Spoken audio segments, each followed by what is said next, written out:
Barigani, Barigani. Peace and love. Good afternoon, brothers, sisters, friends, and kin. I am Dr. Earl Fisher. I am honored. I am privileged and pleased. It's my pleasure to be the pastor of this Abyssinian Baptist Church where you are today. And on behalf of our entire congregational network of friends and kin, with the deepest amount of ancestral affirmation and appreciation, we welcome you and greet you. We are so glad that you are here. Welcome to day 2 of Kwanzaa 2025 on behalf of the Mid-South Kwanzaa Incorporated. Some of the members of the Mid-South Kwanzaa Incorporated are near dear to my heart because they are beautiful Black people, but also because they are directly connected to where you are right now, the Blackest Church in Memphis and Shelby County. So it's always my honor on behalf of Sister Colleen, our Glam, Mother Cookie, and President Brother O Super Moon. We are glad that you are gathering in this place. I want to ask for cooperation. I want to ask those who are sitting in the back to come a little bit closer to the front because we want to make sure that you can all engage together. But as people continue coming throughout the duration of the program, they can fill in the back. Although Abyssinian is a Black church, we don't necessarily have designated areas. You can sit anywhere. And as you are here, please do make yourself at home. If you want to go to the restroom, you go straight through the double doors that are on my left and on your right.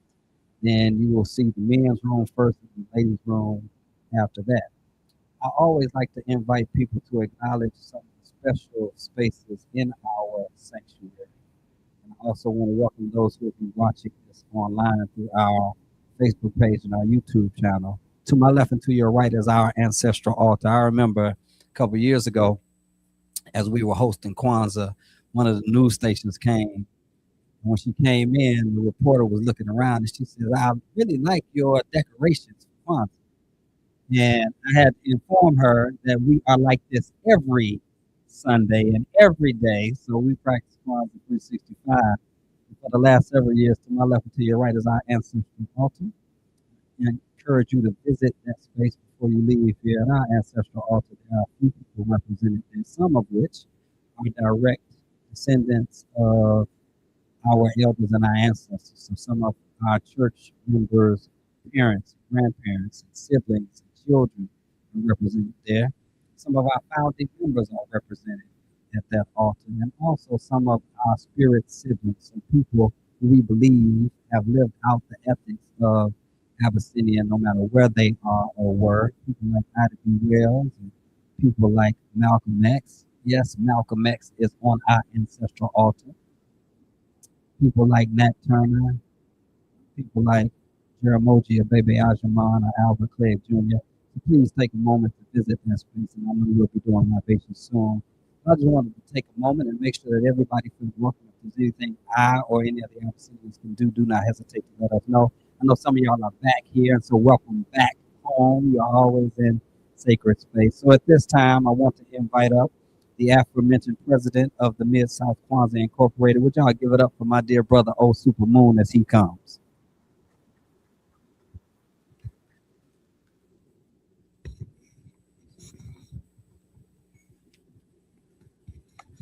Thank you, Brother Fisher. It's an honor to be here at the Blackest Church in Memphis. We want to thank everyone for coming out and helping us do what we do, which is honoring us. So I look out. Glad to see everyone here. Glad with us.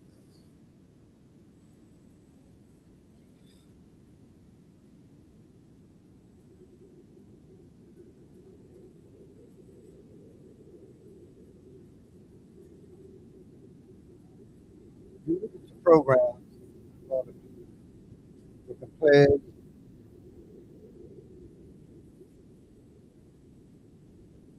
Oh, I didn't go down far enough.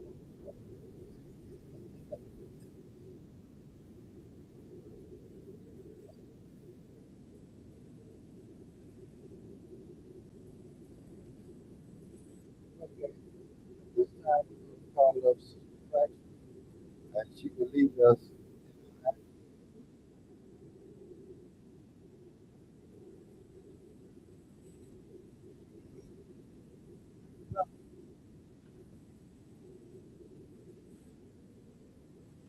Organic, organic.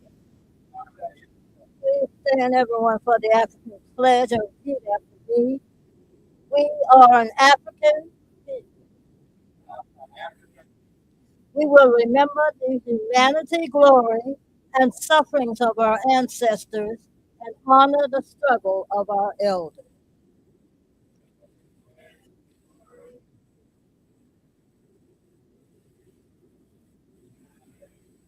We'll strive to bring new values and new life to our people.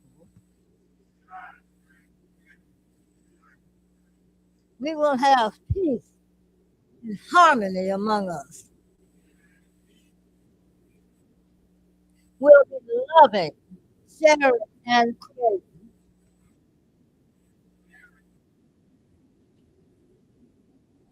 We will work, study, and listen.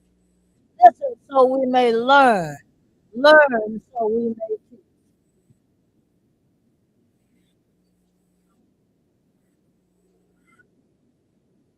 We will cultivate self-reliance. We will struggle to resurrect and unify our homeland. We will raise many children for our nation. We will have discipline, patience, devotion, and courage.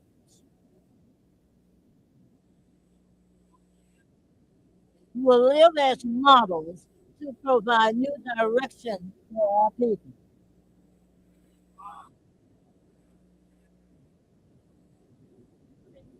Self-determined. We are African people. We are African people. We will win. We will win. We will win.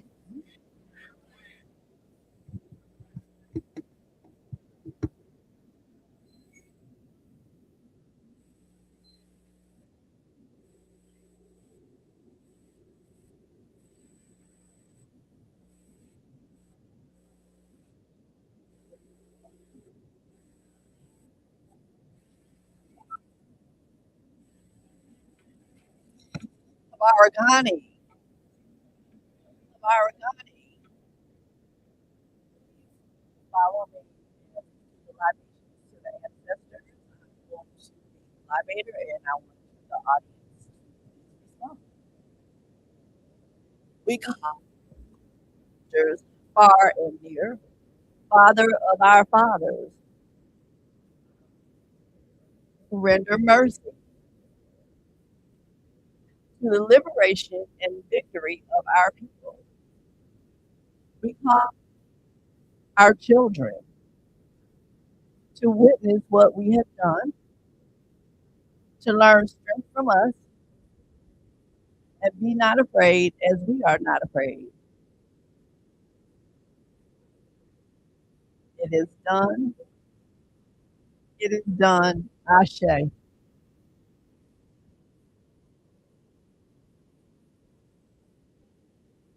At this time, Brother Omar Barudi is going to lead us in our life.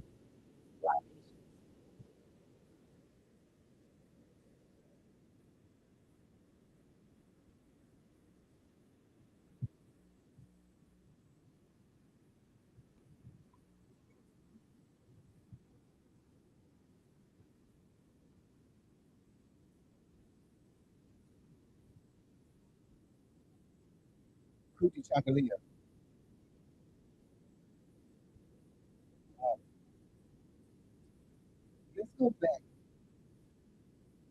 in time because many of us don't realize who we are and who we are, and many of us don't realize it. But if you go back in time, you'll realize that Listen to the anthropologists and archaeologists who have done research and found African bones 3.2 million years old. And they belong to a black woman. So when you look at all the research, you find out that we have been here at least that long. Not 100 years, 1,000 years, not 20,000, 20,000, but 3.2 billion years we've been here. And if you look at around the globe, around the earth, the original Chinese are black. The original Japanese are black. If you go into Eugene, Oregon, they found bones from Eugene, Oregon belonging to a black man 40,000 years old. Down in Central America, South America, around the earth, even in Australia, black, black, black, black, black. And they, even though they're in China, the black skin is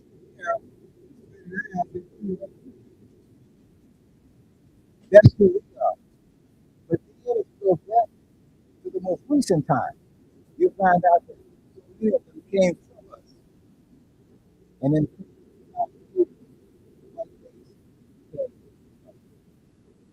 our children know who we are, and need to know that this is a black history so they can never forget what happened when the Japanese back and with the slaves, right? How many of us were not slaves? Everybody in America was a slave. Not just a few thousand, 100,000, but tens of millions of us were slaves. And they took away our name, gave us a number. Slave number 1218, slave number 655. They gave us a number. They took away our religion. We were not Christian. We were on the cross. They took the religion that we already had and they twisted it. So they would make us believe that we were slaves and they were the Christians. They took away all the things that we were born with, raised with, lived with, and died with. But we go back and know our history. Teach our children their history. I have 7 children. My dad had 11 children. Even though my dad couldn't read or write, my dad taught us our history. And what happened to him doing it. And what happened to his grandparents, his parents before that to his children. I want us to come back and take that same history to our children. So they will know who we are. If you go to the earliest period of time in Africa, you find there was a king named Khufu who built a pyramid. Here's a pyramid 480 feet tall, consisted of 2.3 million stones in the middle of a desert. In the middle of a desert, a pyramid. And this pyramid had a cooling of around 67 degrees night and day with no central heat and no central air. Born in this people called the Egyptians. And in his transition from this life, and his people were taught their history. They were taught their history. But in this transition from this life into life everlasting, we say Ashe for him.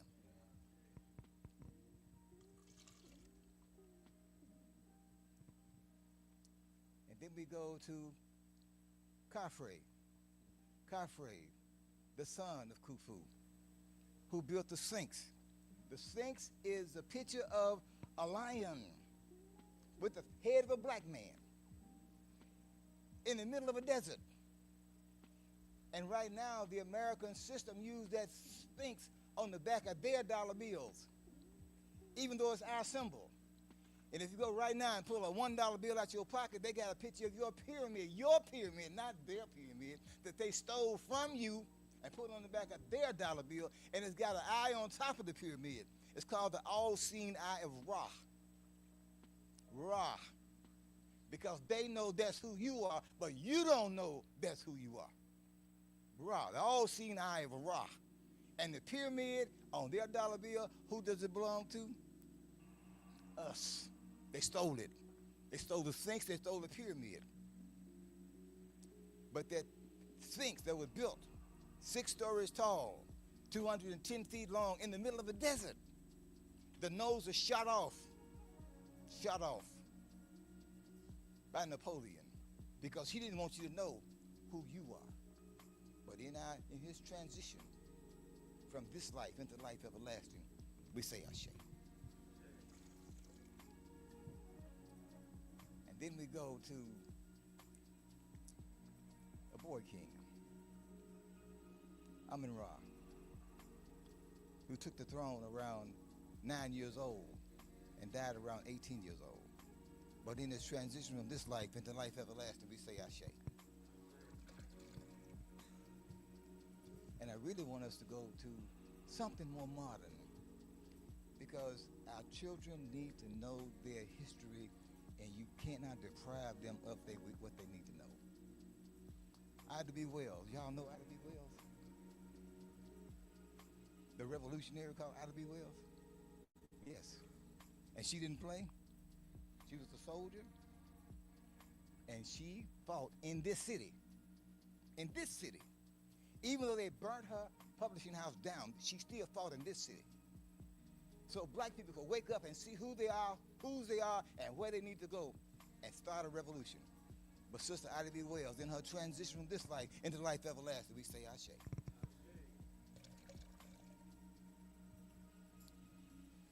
And my sister, Dr. Betty Shabazz. Betty Shabazz, the wife of Malcolm X.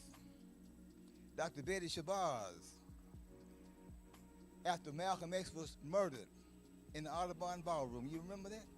Murdered, shot 21 times by agents of the federal government, the CIA, and the New York Police Department. They blamed it on 3 Muslims. And after they spent 20 years in prison, they let them go, and they gave them compensation because they know they didn't shoot Malcolm at all. But they blamed them, and then they had to finally release them. And what I found out was that one of the agents on the New York Police Department, undercover agents, had developed cancer, driven to Miami, Florida to be with his grandson. And he signed a letter. He wrote a letter and signed it and told his own child, his own grandson, that they had threatened to kill him and his family if he told anybody about what happened to Malcolm X. And that's why when he wrote that letter and passed away, Benjamin Crump took that letter and went and sued the FBI, the CIA, and the New York Police Department for the murder of Malcolm X, shot 21 times in the Audubon Ballroom.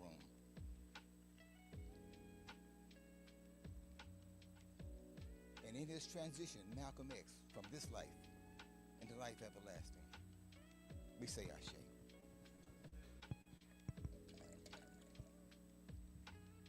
Dr. Betty Shabazz, Nation of Islam, beautiful sister. Beautiful sister.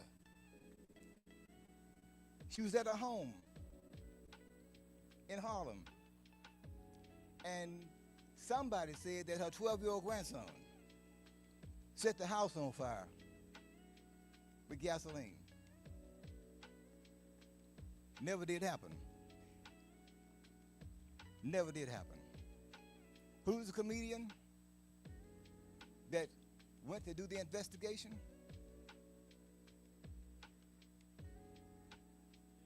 Dick Gregory.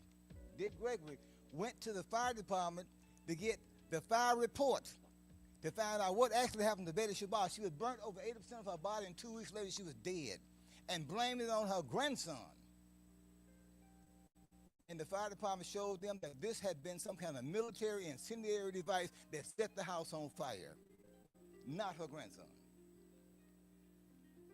But in her transition from this life into life everlasting, we say Ashe.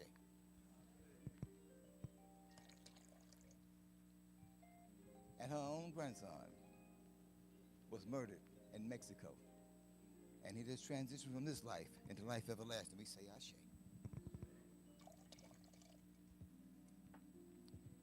Dr. Martin Luther King, A brother so powerful. So powerful. At age 39, you took his life. You took it because you didn't respect him and you didn't accept him, white people. But you took his life. He came to Memphis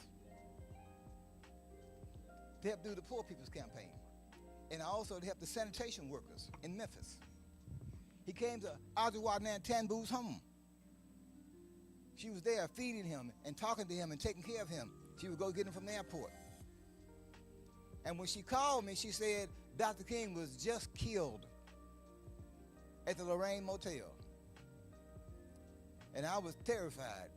I'm trying to figure out, how can they shoot a man like that? What did he do? They took Dr. King from the hotel to St. Paul Hospital, or St. Joseph Hospital. There were nurses in the operating room, and a doctor and 2 CIA agents walked in there with the doctor. He was on the operating table. He wanted the nurses to leave. They wouldn't leave. And when he had them to come in that room, these agents and the doctor spit in Dr. King's face, called him a nigger. And then the doctor put a pillow on Dr. King's face and smothered him to death on the operating table.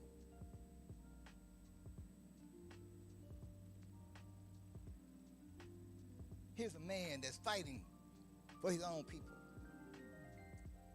And the murderers take him off this earth.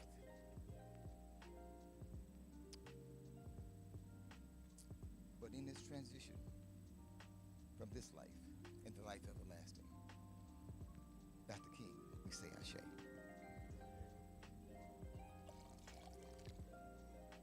And just a little bit after Dr. King was murdered, his own brother, Alvin King, which they named the bridge down here by the fairgrounds after Alvin King. Alvin King was at home with his wife. She went shopping, and a few hours later she called back to the house and there was no answer on the phone. And so she sped back home because she was trying to figure out, why you didn't answer me? And when she got back to the house, she came and saw his body floating in the swimming pool in the backyard with underwear on, not swimming trunks, but underwear on. She called the police and she called the ambulance. And they took Dr. King to Alvin King to the hospital. And she had them to do an autopsy because she found bruises around his shoulder, his back, and his neck. And then when they did the autopsy, they said not one drop of water was found in his lungs. He didn't drown to death. They killed him right there in the swimming pool and threw him in the pool. And now they're being sued again by attorney Benjamin Crump for the murder of Alvin King. And his transition from this life into life everlasting. We say Ashe.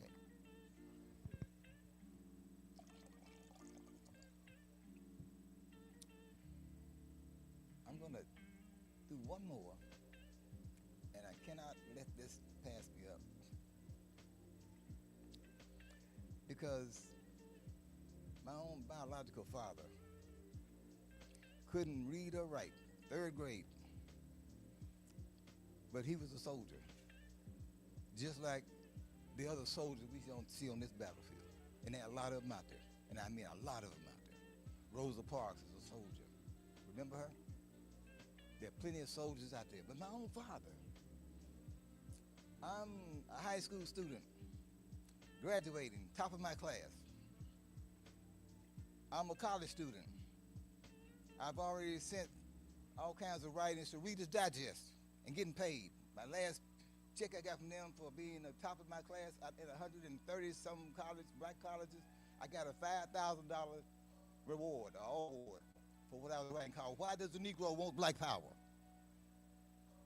It was reviewed by Ralph Ellison, who wrote a book called The Invisible Man. He was one of the people that reviewed it, and that's where I got the money from in my junior year of college.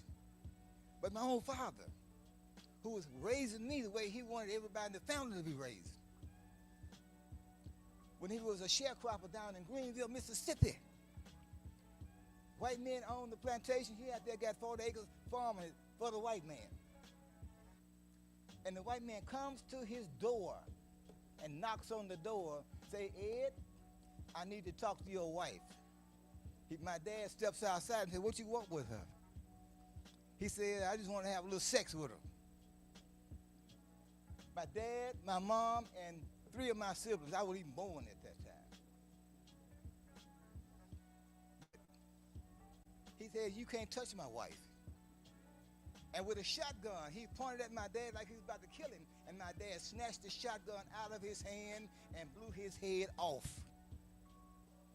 And then dragged his head and his body to the back and put it underneath the porch and called his brother to come get him out of Greenville, Mississippi and take him to Memphis, Tennessee.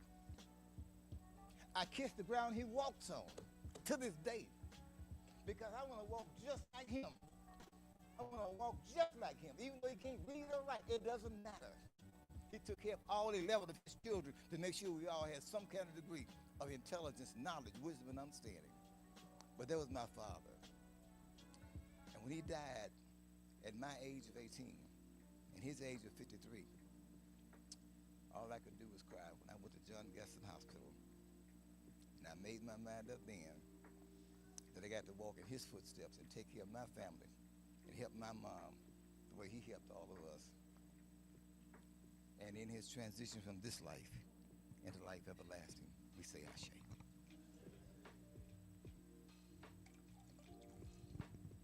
I know you got family members that have been walking down these same paths.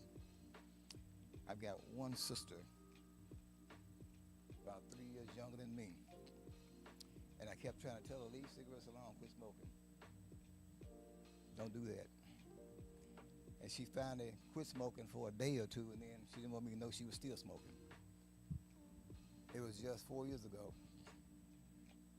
She called me on the phone in January, 4 years ago.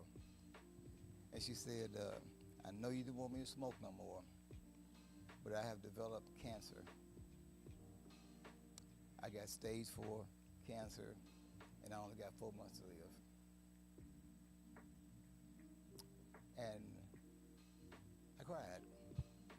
And then me and my brother went to Dr. Franco. Dr. Franco, to ask him, can he save my sister? And Dr. Franco said, yes. I've got all the remedies that we can use. And I have had Roy Kent, if you know him, a friend over Java Juice and Jazz. Yes. He had gotten the same thing from Dr. Franco that I was about to give to my sister. And Dr. Franco put it together so that he didn't have cancer anymore. For 20 plus years, cancer came and cancer left. And I'm trying to get my sister to go the same path with Dr. Franco that Roy Kent went to. Same path. And then when she said, and I said, we got the herb, he brings it over there to you. And her own children said, Mom, you don't need to do all that. You don't need to do all that. So January the 1st, Dr. Franco came, and then her children convinced her don't use that, and 4 months later she was gone. But then my nephew, her son, developed cancer. Brain cancer, lung cancer, and liver cancer. And the herb that Dr. Franco had for her, he took them. And when we went to talk to him and look at him, the same herbs he gave, that we gave for Dr. Franco to give to her, he took those, and now he's cured of cancer. But I want our people to understand, we got to save our people. We got to walk down the path of righteousness to make sure that we don't lose our family members. I want you to right now to tell me in your family, who is in your family that you want to honor and praise and give thanks to because they did what they needed to do to help you. Name them.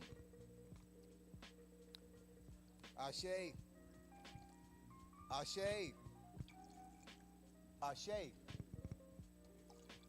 Ashe. Ashe. Ashe. Ashe.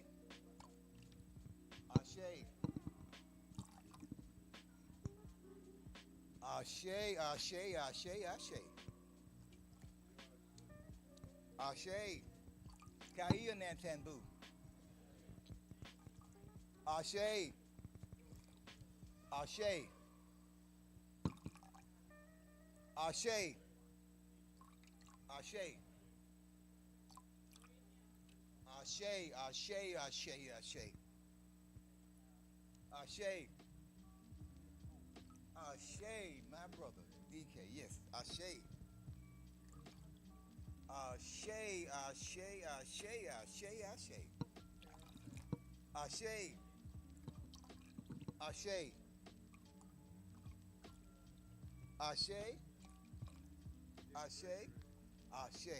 Dick Gregory, yes, my man. Ashe. Ashe. Ashe. It's done.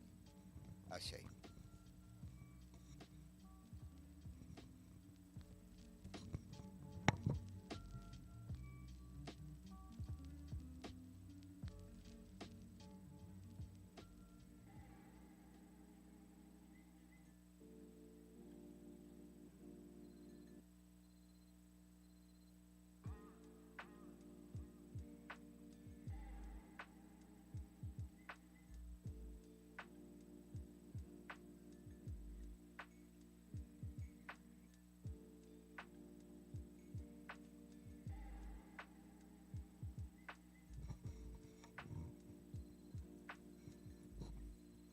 Habaragani.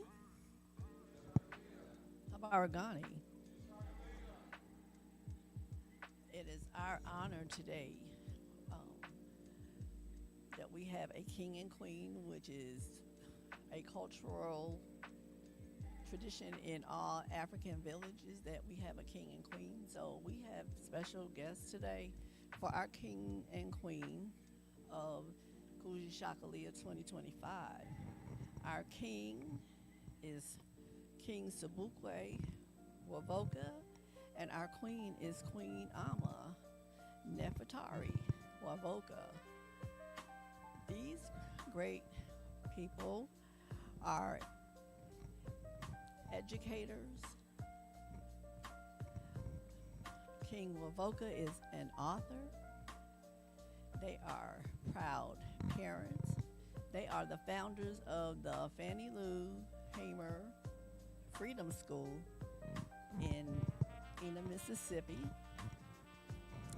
And that you are going to be hearing from them later on. They are freedom fighters and in the fight for liberation. So please, if you would stand up and really give them a warm welcome.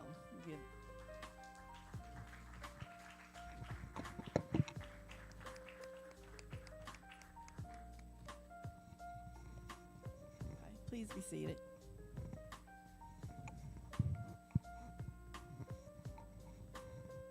So I'm going to briefly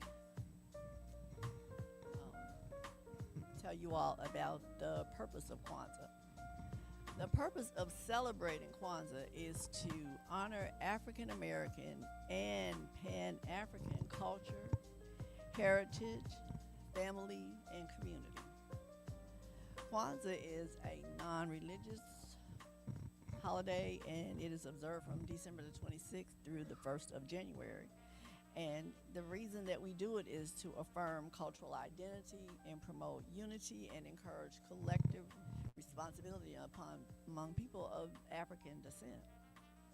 And Dr. Malana Karenga created Kwanzaa in 1966 in the aftermath of the Watts riots. He knew that all other ethnic groups were celebrating themselves. They were celebrating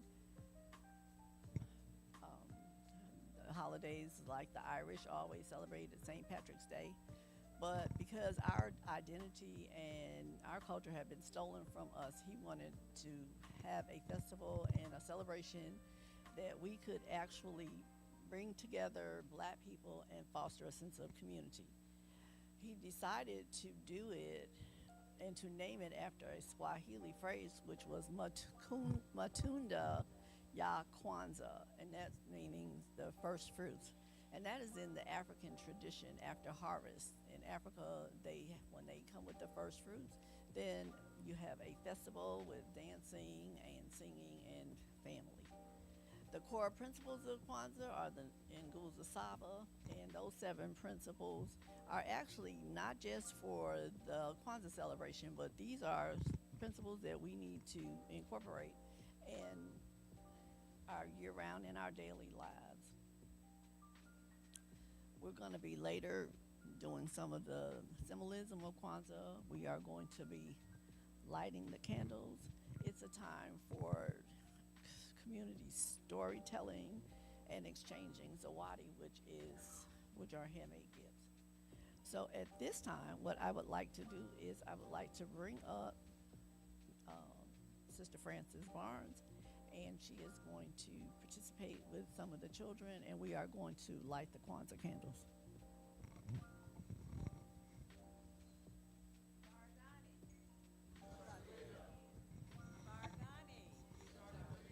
All right, I believe we have some children in here. If so, would you please come up? Any children that we have?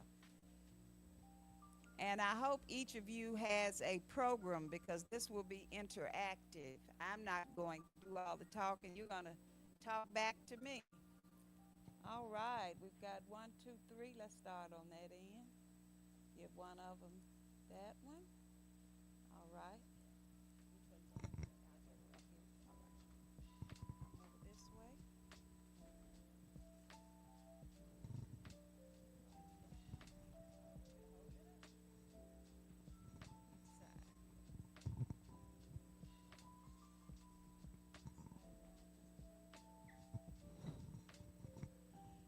You have the 7 principles listed in your program, and you will see each of the 7 principles on a board here. Okay. You know, it's important that we engage and involve our children. Who is Nia? All right, Nia. Okay.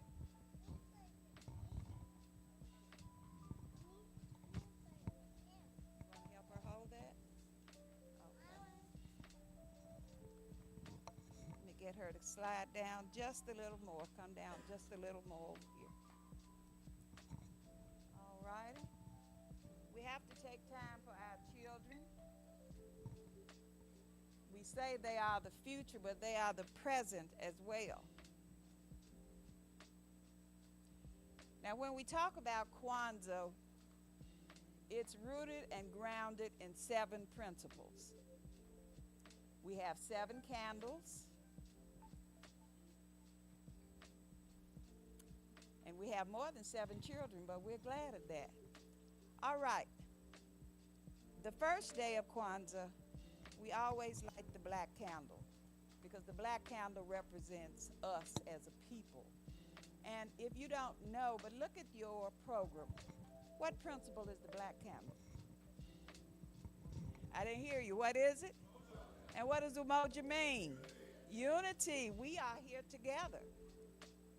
We are here together, different religious backgrounds, different economic levels. Doesn't matter. We are all brown, black, African people.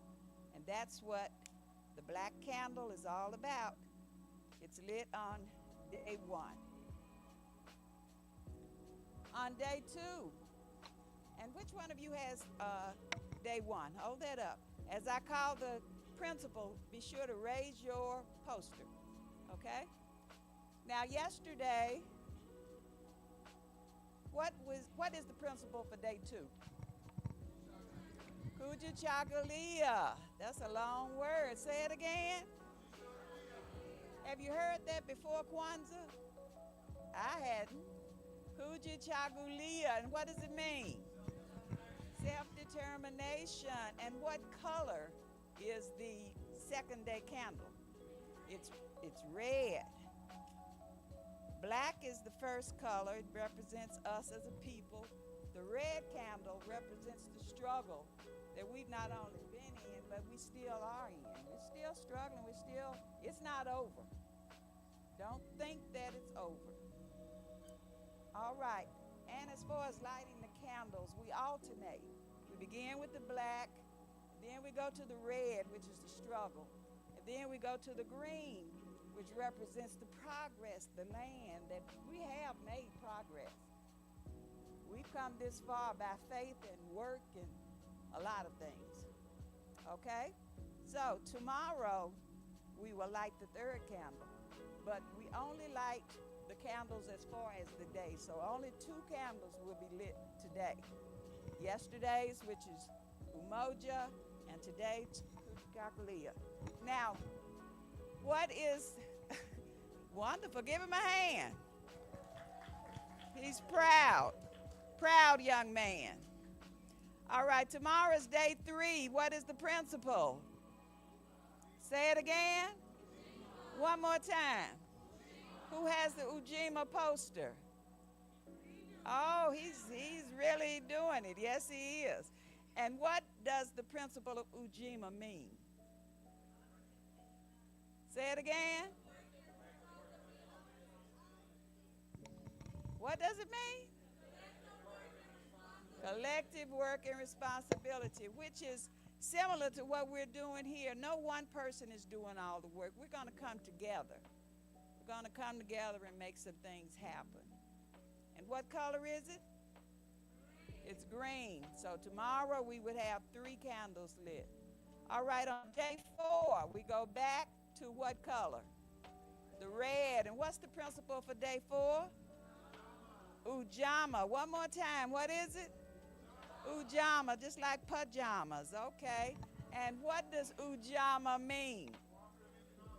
Oh, now that's a big one. What does it mean?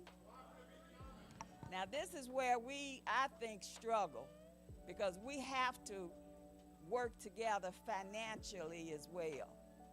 And we have to support each other. That is very important. And you know it as well as I in the black community. You know, we've had some communities that had wealth and the children left, didn't come back. Communities have gone awry. So cooperative economics is something that we've got to be keen about. All right, what is the day 5 candle? What color is it? Green. And what is the principle for day 5? Nia. That's an easy one. What does Nia mean? Purpose. Raise your hand if you have purpose in your life. If you got purpose, you're not just going day to day, drinking a little coffee here and there. You've got purpose. Right, okay, and in a few, someone will come and tell you about the purpose that we have in mind as well. All right, he's a busy little fellow, isn't he? All right, and that's okay, that's okay. Day 6, what is the principle? Say it again, Kuumba. One more time, Kuumba. And what does Kuumba mean? Creativity. And we are a creative people. We've been taught to use what you got to get what you want. We are a creative people, but let's add another layer to that definition. When we speak creativity, Kuumba, it means that should you inherit something or receive something, property, whatever, it should be better. You should make it better than it was when you received it. Say you received an old house. Okay, well, when you leave or pass it on, you should have some improvements on whatever that was. Creativity will allow that. All right, so what is day 7 principle? Imani. One more time, what is it? Imani, and what does it mean? It means faith, and we'll take this to another level as well, because we aren't, Kwanzaa is not a religious organization, so we aren't talking Baptists, we aren't talking churches when we speak of faith. This is the faith that you have in yourself, the faith that you have in others, the faith that you have in us as a people, in our leaders, our prosperity, our future. This is what the Imani faith is all about. All right, now, give our children a hand. They've done a wonderful job, and we talk about training the children. We have to teach them, we have to let them know, we have to engage them, we have to involve them. So, before you are seated, children, we want you to get an apple or an orange, whichever one you like. Whichever one you like. All right. Yeah, it's burning. That's okay. Candles do that. That's all right. Now we have the children here. Would any of you like to say something to the audience? One spokesperson? Why you here at Kwanzaa other than you were forced to come? Certainly. Let's hear from one person. Come on, don't be scared.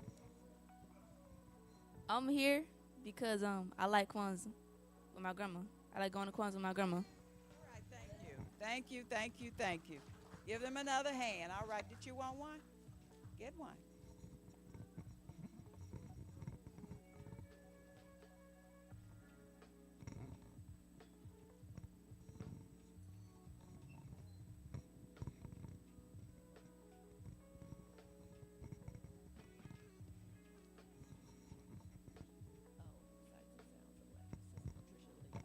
At this time, we will have a little enlightenment from Sister Patricia Lee. Come forward. Let's give her a hand.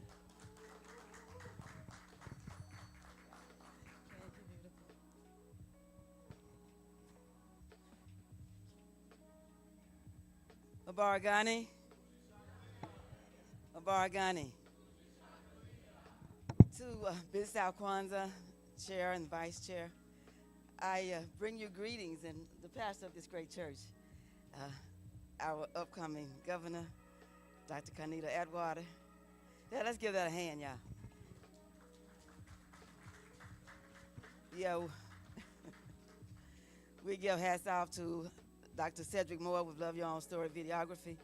I bring you greetings from the Umoja Foundation, the Miles Family Foundation, and My True Sense. Today, I would like to share a True Sense piece with you from Volume 1 of My True Sense that was written January 28th, 2014. January 28th, 2014. The title is The Grass is Greener on the Other Side. The grass is greener on the other side. The grass may be greener on the other side, but does that mean you should lust after it? How long will we continue to go around in circles? Shall we say 40 years, and then another 40 years, and on? I'm reminded of the Native Americans when one chief asked, "How do you sell the land?" We saw that answer came to be over your dead bodies. We look back a little further when Lot chose what was supposed to be the best portion of land. We heard how it was destroyed. Come on up closer. We wanted what we thought was a better education, just to find out we were still tricked. How long will the madness continue? Come out of her is the cry. Do you not know that we are in the belly of a beast? Someone said that when Dr. Martin Luther King Jr. looked up, he realized that we were entering a house that was already on fire.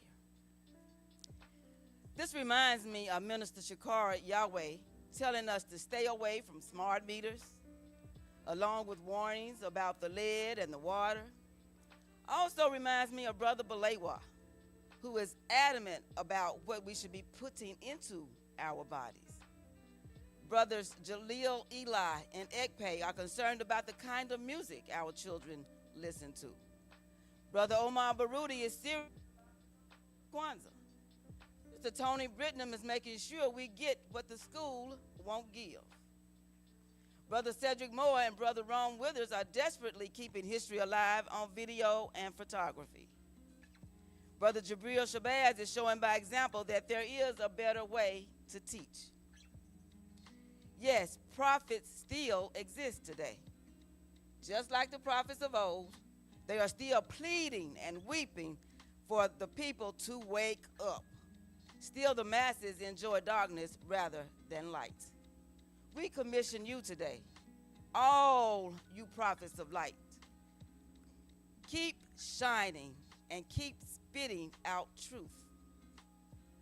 We are glad during this season that we have an opportunity to share on the Moment of Truth broadcast with this prophet who has been crying loud and sparing none for many generations, Prophet Isaac Richmond, also known as Patrice Lumumba. Look, y'all, the grass is greener on the other side, but the end thereof is death. I am Patricia Lee, and that's my true sense.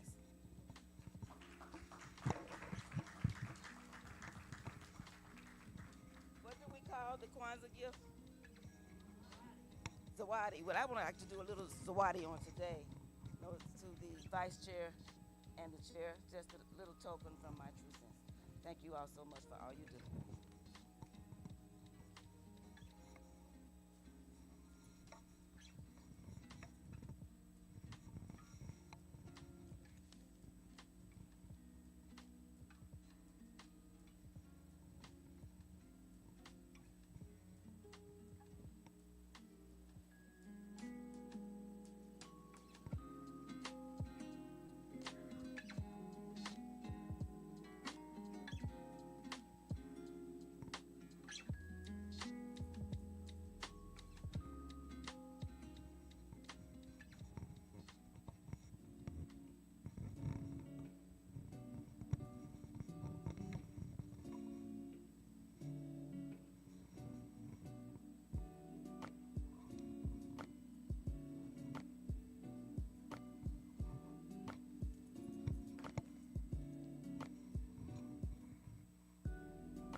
Brothers and sisters, Jamal Dorsey. Jamal Dorsey.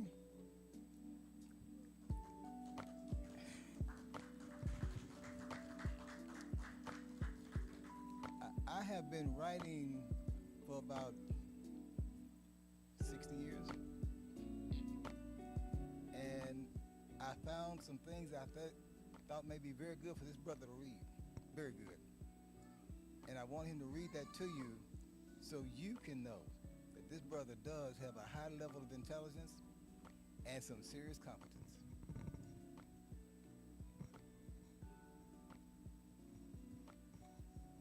America, America, America, you are such a disgrace, land of the thieves, home of the slaves. They captured me and my family. They raped my wife right in front of my face. When I tried to break free, they threatened to hang me from a tall oak tree. Where did God get this unhumane white race? One nation under God, with liberty and justice for all. Does that include me? Do I have liberty? Or do I have to wait in line because I'm not your kind? You took away my name and gave me a number. Can I get my freedom before you put me down under?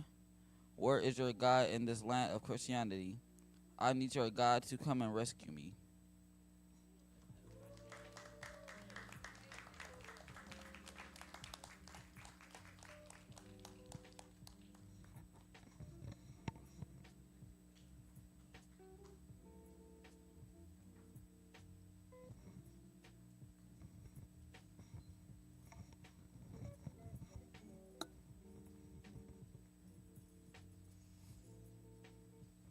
At this time, we are honored to have our speaker come forth.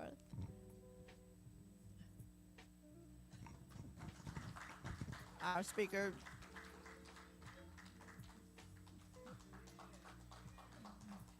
okay, y'all do what y'all do.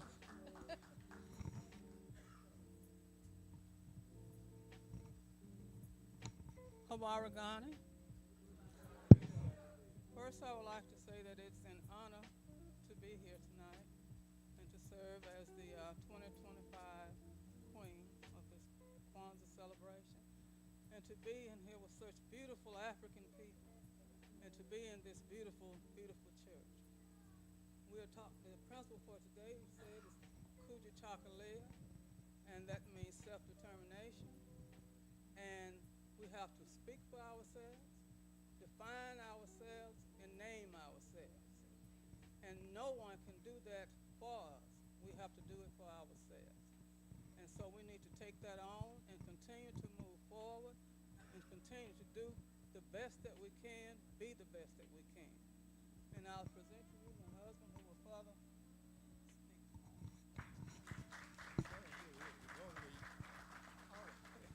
We're going to stand together on this, and we're going to do what we do. We're just going to talk to you. And before we continue, though, we need permission from the elders. If anybody 80 years old, anybody 80, do we have your permission to speak before you, brother? All right, thank you, elder. Thank you so much. And when I first walked in that door, I felt like I was at home. But you know, you never can be really sure in the beginning. I felt like I was at home. And then Brother Baruti came up here and started talking. I'm at home. And when you're at home, you do what you do. When you're at home, you relax and you do what you do. And what I do is to tell the truth. Now, I wear a king's beard. Every morning when I wake up and look in the mirror, I know what I'm on this planet to do. I am here to maintain my art. Tell the truth. Maintain, keep order. And in my art. Because that's what the kings, all the kings of Kemet, all of them, call themselves the sons of God. They were the sons of God, or the daughters of God in Hatshepsut's case. They're the daughter of God, son of God. We are here to maintain my art. And once you know that, once you know what those kings, what other people call pharaohs, we call them Nasubidis, the righteous leaders.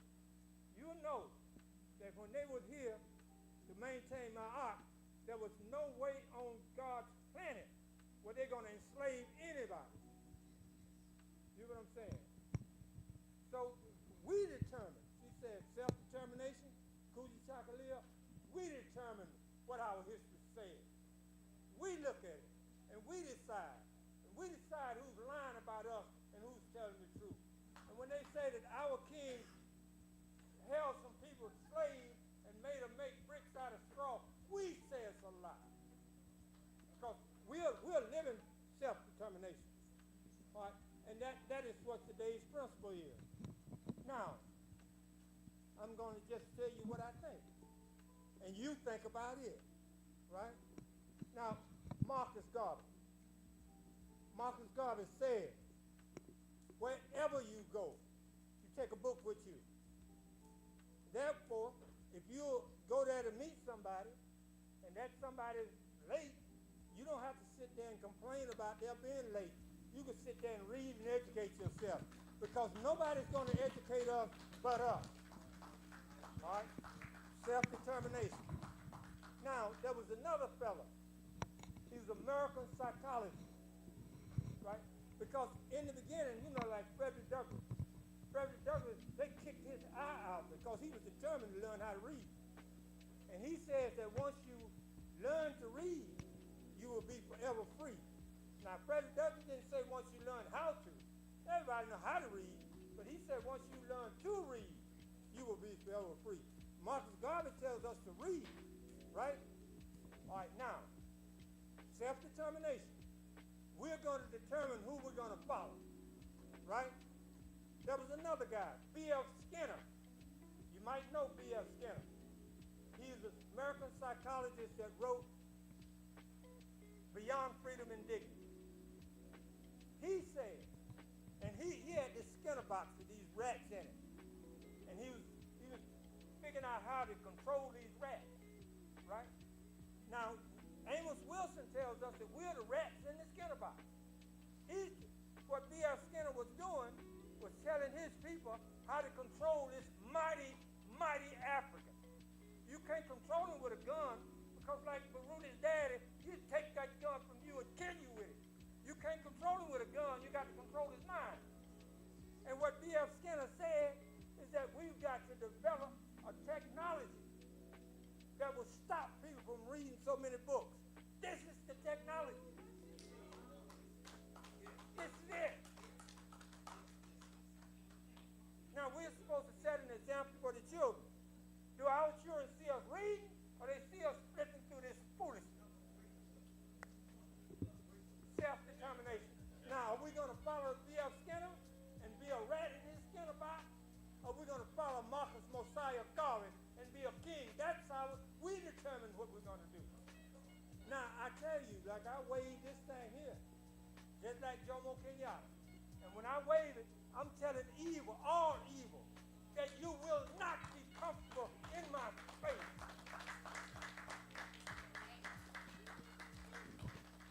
Take some time, take just a second of silence for the people in Nigeria.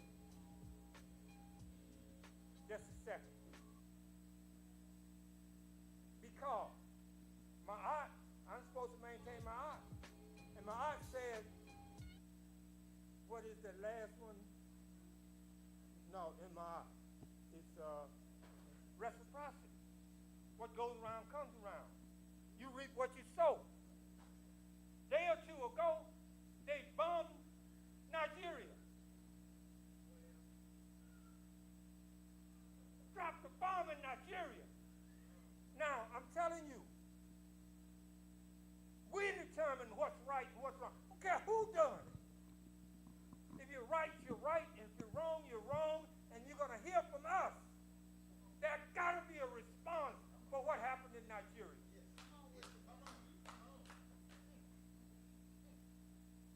Now, they give the Jews sanctuary in America. They protect the Jews. And they don't allow anybody to come here and mess with the Jews. Now, even if there are ISIS members in Nigeria, the Nigerians gave them sanctuary. You don't bomb anybody that's got sanctuary. Nigerians are determining who their friends are going to be. Self-determination. That's what we're celebrating today.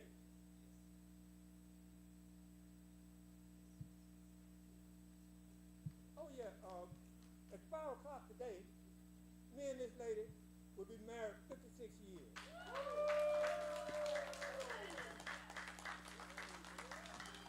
We put 11 Africans on this earth, and I'm talking Africans in the mind. Not only are they black and nappy-headed, and they in turn have put 21 grandchildren of our grandchildren on this planet. Now, this is what we've done in the past 56 years.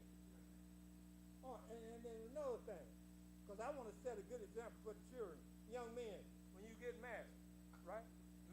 Marry somebody that got some sense now. If you're in school, you're in the, I started looking for a wife in the 6th grade, right? In the 6th grade. This girl named Edna, the teacher had her explaining to everybody that didn't understand what she was talking about. And I said, I'm going to marry Edna. But we moved before I got of age to marry. So when you young children, you going to school, look for a girl that's real polite.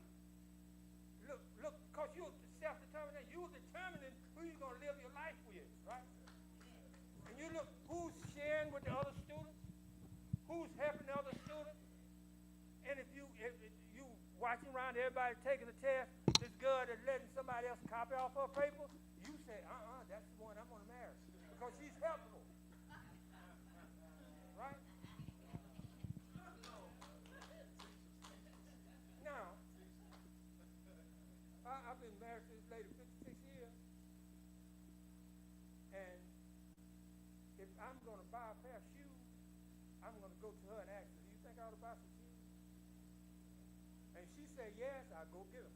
She said, no, I don't even ask her why. This is supposed to be your, yeah, right. Like, she's the female in your life that's taking the place of your mama and grandmama, right? So I asked mama and I asked grandmama about stuff. I asked her about stuff. All right, you understand what I'm saying, young man? Good. Now, that was in 1980. All right, you hear me now? In 1980, we spent a lot of time on the University of Mississippi campus. A lot of time.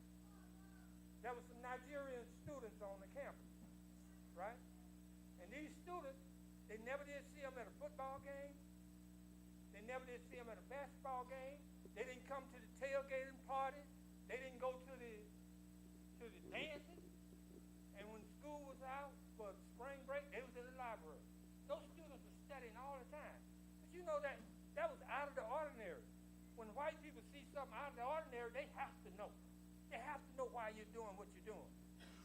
So they asked them, and the students didn't say anything. And finally one girl got up and said, my people need me. I ain't got time for games. Now in school, in elementary and high school, somebody had taught those children to look out for themselves and to decide what they're going to do. Self-determination. I don't care what the white folks are doing. I don't care what they're promoting. You ain't got time for no foolishness. Because your people are suffering. And that young man that just read that, I think, Baruti, did you write it? All right. They said, hey, look at this is what's going on. This is what's been going on. And we say for 400 years, but it's actually 2026 years coming up. For 2026 years, we've been catching hell. Now, we're raising up a group of children because when you need something, the ancestors come and be that. Like she said that not only these children are the future, they're the present, they're also the past. They're also the past. And Ivy Wells is in here now. You know how it works. Life is a circle. You know how it works. But then what we got to do is when Jesus was born, you remember what happened? Herod was trying to kill him, told his mama, said, take this child to safety, take him into Africa where nobody's ever harmed. Right? When Moses was born, they was trying to kill him. These are just stories. There ain't no truth. They ain't saying history. Right? When Moses was born, somebody was trying to kill him. The mama took him and hid him in the bushes, hid him in an alligator-infested river. Right? Now, today, children are being born in our midst. And what do we do with them? Ivy Wells, we send Ivy Wells to a public school while white folks are determined to destroy them.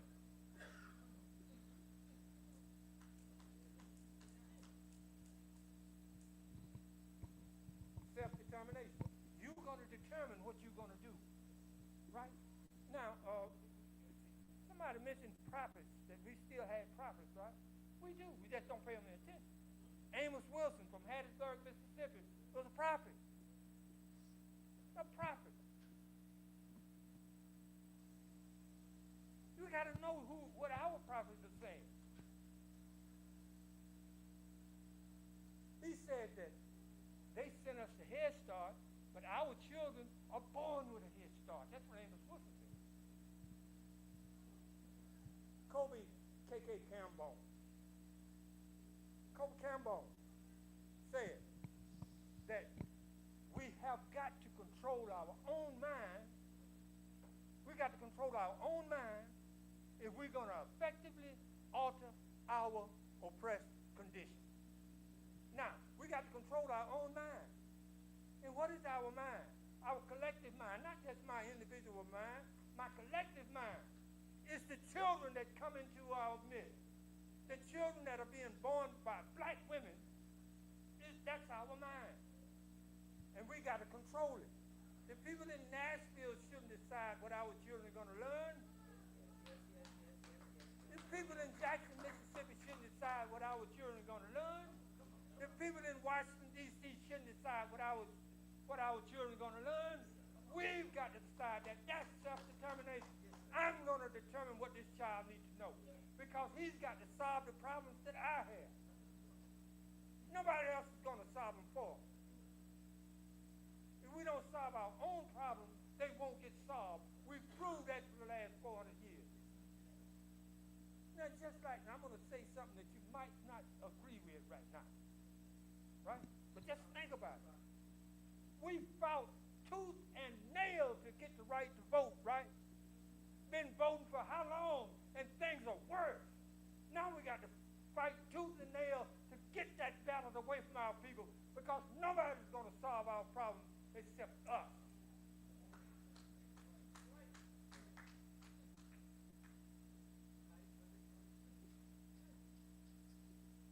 Standing out in the rain voting for somebody that don't give up what you want. And they prove it. Now, it's not the individual person that you send to Nashville. It's not the individual person. I watched our brother Barack Obama, right? When they elected him, or selected, whichever one you want to go with, he put his hands on the Bible and swore the same oath that Richard Nixon swore to support the Constitution and defend it, a Constitution that was written by enslavers. That ain't the way we can go. We got to determine something. We got to sit down with each other and make some other determinations.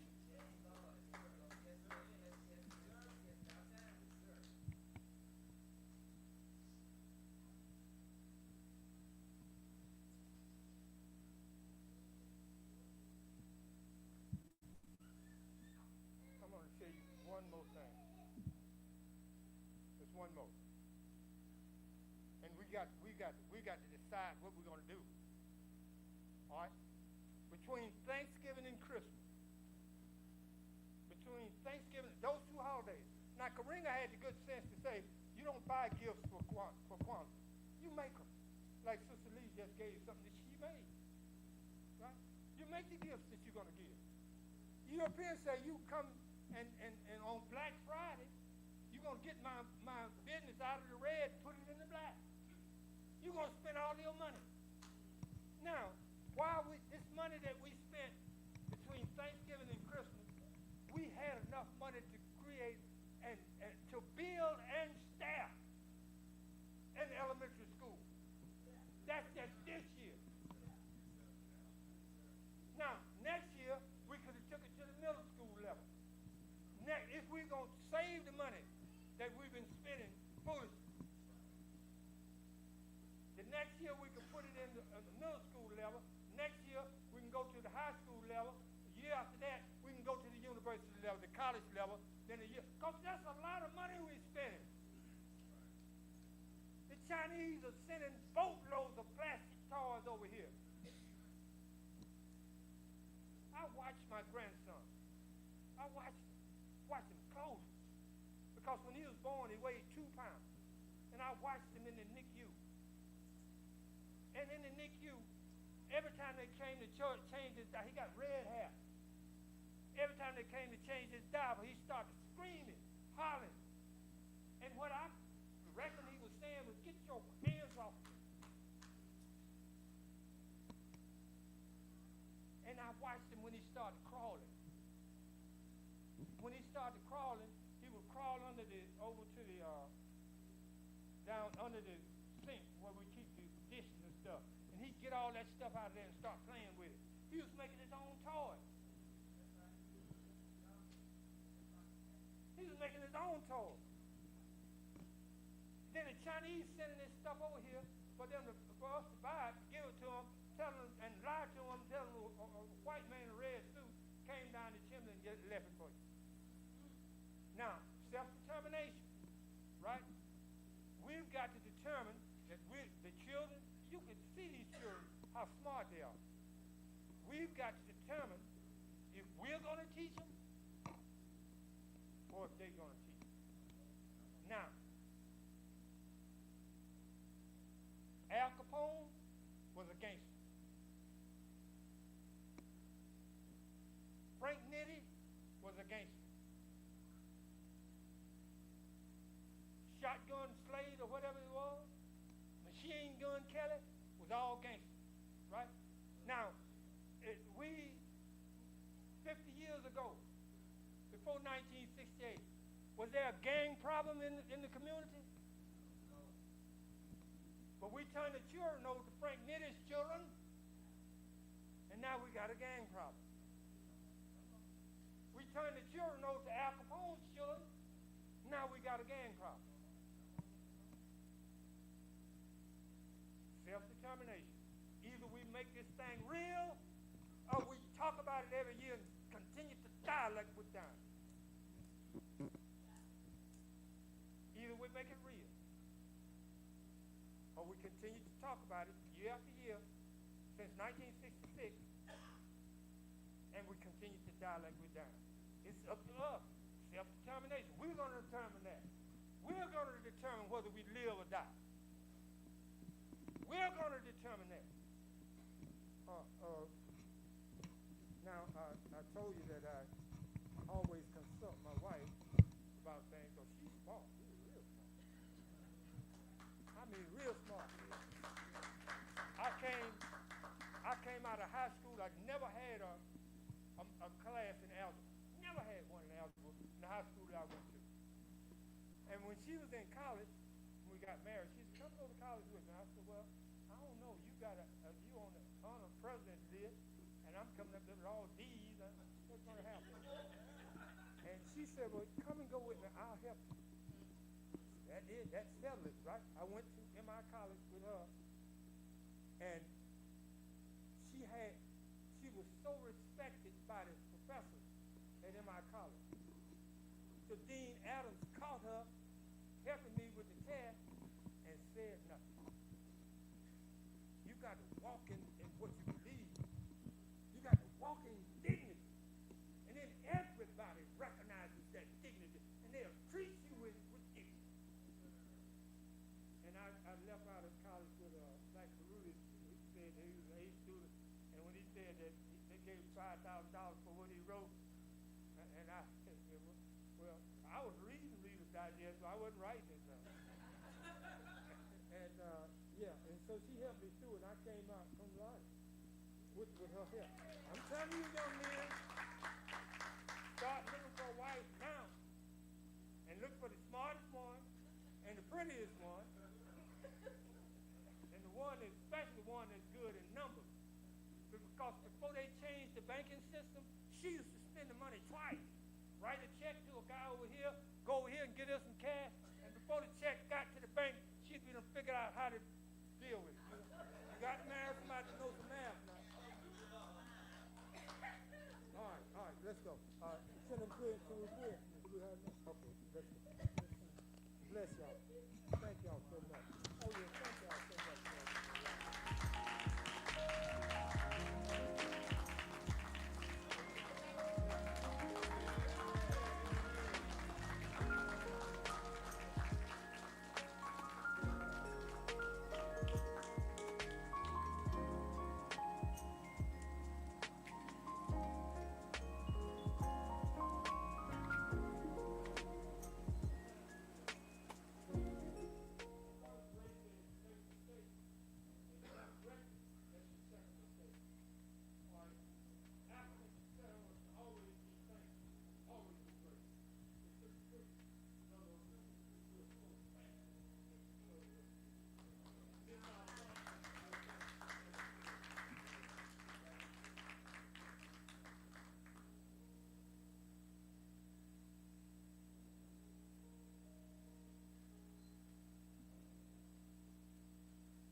That is a hard act to follow. Thank you, King and Queen. Living examples of the resilience of the African under oppression. Teachers at the ages that they are. And I'm sure everybody learned something from what you just heard. I'm Saku Kamau for the African community. I want everybody to pull out your cell phone. Get your cell phone out and go to your Google search engine. And I want you to type in image of many, M-E-N-E, image of many, Africa's first pharaoh. Because my talk here is about reclaiming our heritage. Is that right, my sister? All right. I guess got a short time, so I want to be as effective as I can, because when you pull up that image, it should look like this. You familiar with the image, sister, my brother and sister?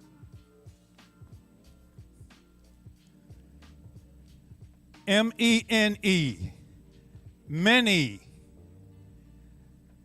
Many people know that Memphis, Tennessee is named after Memphis, Egypt, but not nearly as many people are aware that Memphis, Egypt was named after this individual.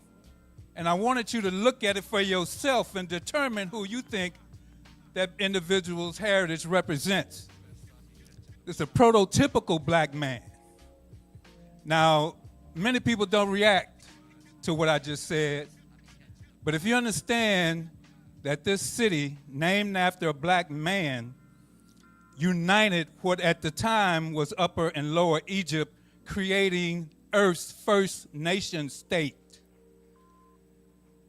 And so I encourage you to investigate this individual, because as you've already heard today, we've been miseducated, and we continue to be miseducated. And one of the things that I learned from the King and Queen here is that until we start teaching ourselves, we're going to remain uneducated, and we're paying a dearly cost for it with our lives and our souls. So I want to also say that I'm just really proud and feel very privileged to be here amongst you, because we are the survivors. You know, I'm a self-taught African historian. Ever since I've been an adult, I've been on a search of not only who we are, but what happened to us. Very few of us really understand what happened to us. And I wish I had enough time to go into it into depth, but I want to touch on something that Bob, I got to back up.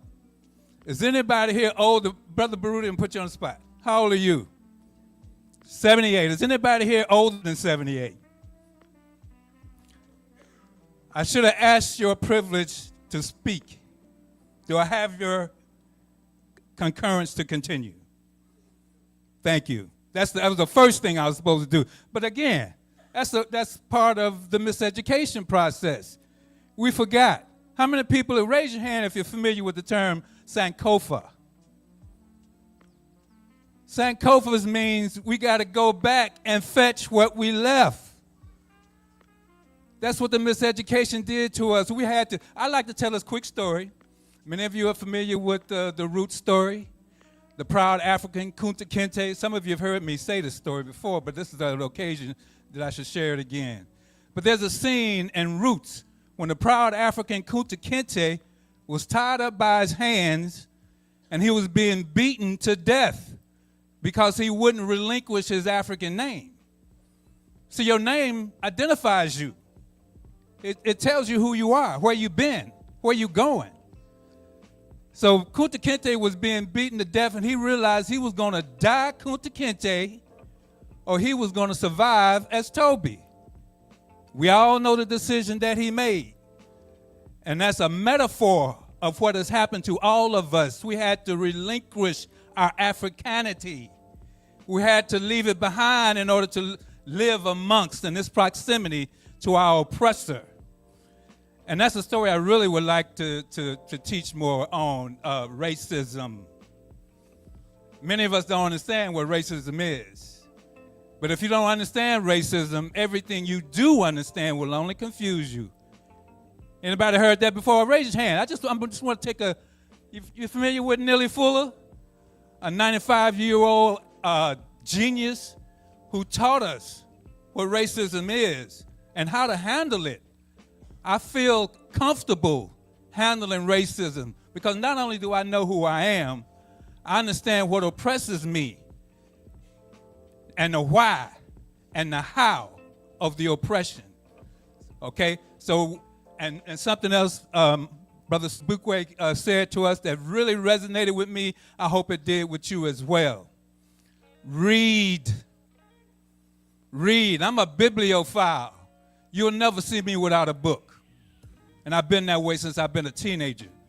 But everything I learned is about me, us. So I feel comfortable explaining what happened to us and what continues to happen to us as a result of us. You know that you've heard this saying, the greatest weapon of the oppressor, what's the end of it? Let's say it together. The greatest weapon of the oppressor is the mind of the oppressed. We're living examples of it. So until we recapture who we are, and we're doing that, the fact that you're sitting here is proof of that. And if it shocks the well-being of our oppressor, we're turning it around. You here this moment are living proof of that. And I can go on and on and on, but I know my time is running out. I just want to say that I'm really pleased and privileged to be here, to be amongst you, because my charge, my purpose is to do what I'm doing right now. I got all the degrees that you can get. I've had several careers. The hardest one I had was trying to teach our children in the classrooms of this city and county. It's the hardest job I ever had in my life. But until we do that work, until we start teaching ourselves as we're doing on occasions like this, we will continue. And let me say this. The whole planet is depending on us. In this country, I heard somebody say here today, we're in the belly of the beast. Bomb Christmas Day, you know, we're in the heart of this monster that's got its tentacles all over the world. And people all over the world are waiting for us to wake up. And the fact that you are here are examples that is actually happening. So I'm happy. Abargani.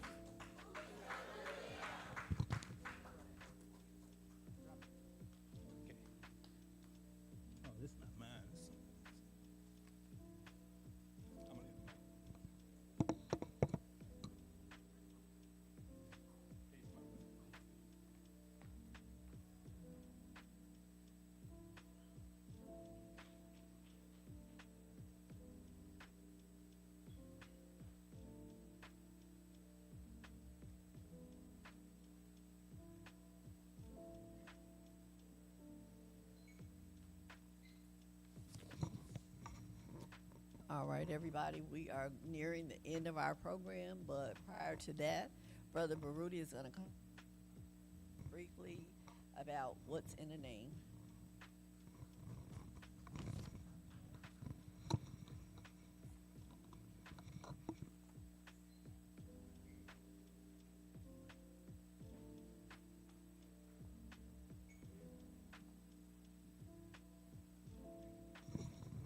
What's in a name? When we first came over here, they gave us a number. It wasn't a name. And then eventually they gave us a name, but it wasn't our name. They took away our name and gave us a number. And what I did myself, with my 7 children, I took and named them African names. Every one of them. Some got African names that are five different names on that same birth certificate, 7 names, but I named them after the African names. And I want you to do the same thing. It shouldn't be like Larry Smith. It shouldn't be like Ed Rice. It shouldn't be none of that. That's not you. That's the slave master. Got you being a slave all over again. So I want you to go back, and I got my legal name changed after my father passed away. I got my legal name changed to Omar Muhammad Baruti. Omar means praise, Muhammad means with the highest praise, and Baruti means teacher, because I was teacher of the year 4 times in a row, from Syracuse, New York to St. Louis, Missouri to East St. Louis. 4 years in a row, even though I had no teaching credentials, because I wasn't trying to be a teacher. The man that came to Longmont College said, we need teachers. I said, they're drafting people to go to Vietnam. He said, if you can come teach, we're good with that. You ain't got to have teaching credentials. And that's what I did. Syracuse, New York, I taught in what they call a school that was for children that had bad behavior. You had to be expelled from 3 schools to go to that school. And you didn't have no breakfast in the morning, no lunch. You went from class to class to class to class, and then you went home. 5 hours of classroom instruction, you went home. What I did when I got to the school, I was training the children on who they are. And I put in pictures of 51 black scientists all around the classroom, because I'm teaching science. And I controlled them to make them understand this is who you are. And I gave them all a microscope so they could look and study who they are. And then when the principal came and said, you got these children on track, we don't know what you're doing, but they really love coming to your class. And then he said, can you go teach Mr. Clausen's class? Because those children there are off track. And when I decided in Christmas, I'll teach those children. And I did the same thing there. But again, we got to go back and do the naming for our children. Get rid of these white folks' names. My brother, got no white folks' name. You got that. Get rid of them. And you can go straight to books off the internet, or you can go get a book with all these African names and give your children African names. I changed my name when they had Mayor Chandler. He was the mayor of Memphis. He became a judge, Judge Chandler. And I took the document to the courthouse, and I gave it to him, and I said, I'm going to change my name. Here's a copy of my birth certificate, but here's my name that I want to change it to, Omar Muhammad Baruti. And he said, tell you what, we'll come back next Wednesday and we'll talk about it. And I asked the clerk, I said, what we got to talk about? He said, he's been drinking too much.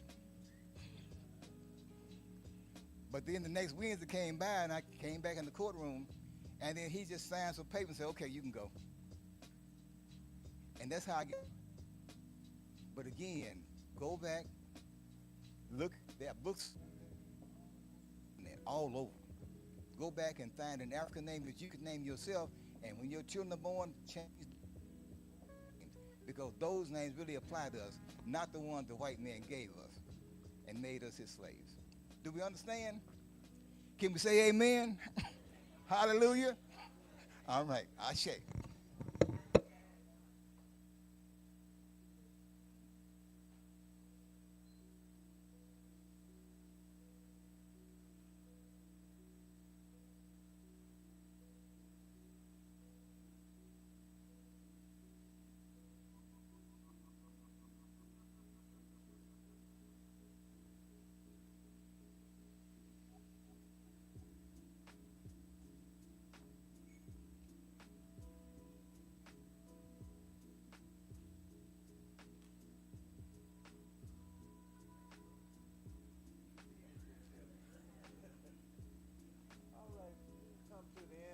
Program, and we hope that everyone has heard something that you haven't heard before.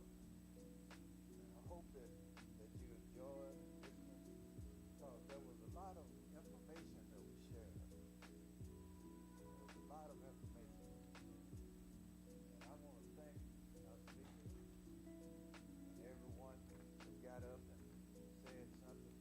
Because I believe in my heart that there were some things said that you can take and use in your life to carry you farther.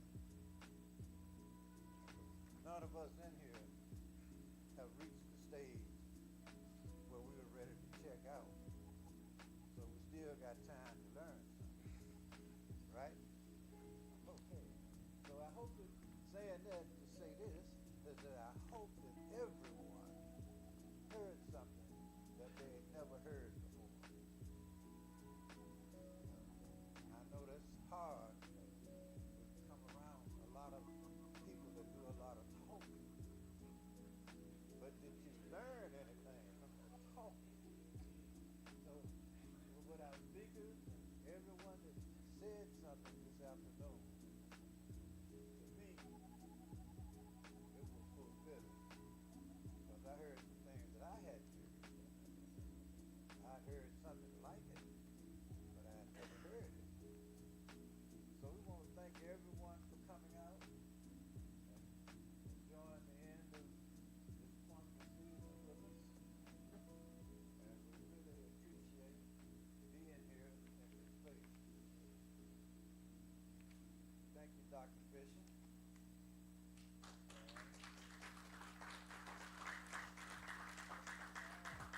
And everyone leave here, enjoy yourself, enjoy the rest of your life. And we at Mid-South Kwanzaa will keep you informed when we have something else going on. We like to see this crowd get larger. So,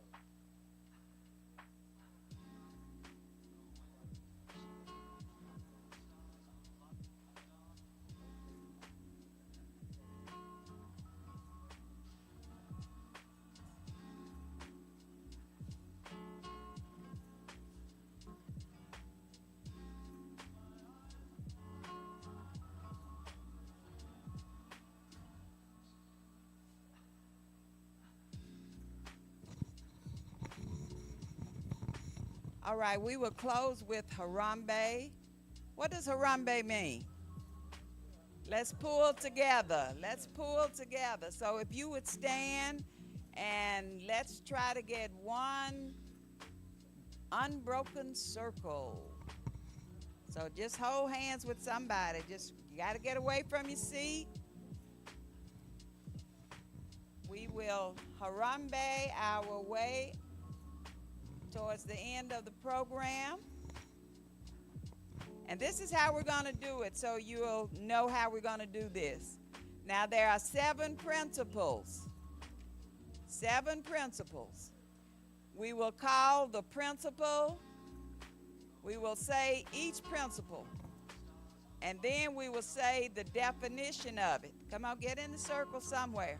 Come on up. And we will look at the day of the principle. For instance, Umoja is day 1. So when we do Harambe, you just go up and bring your arms down.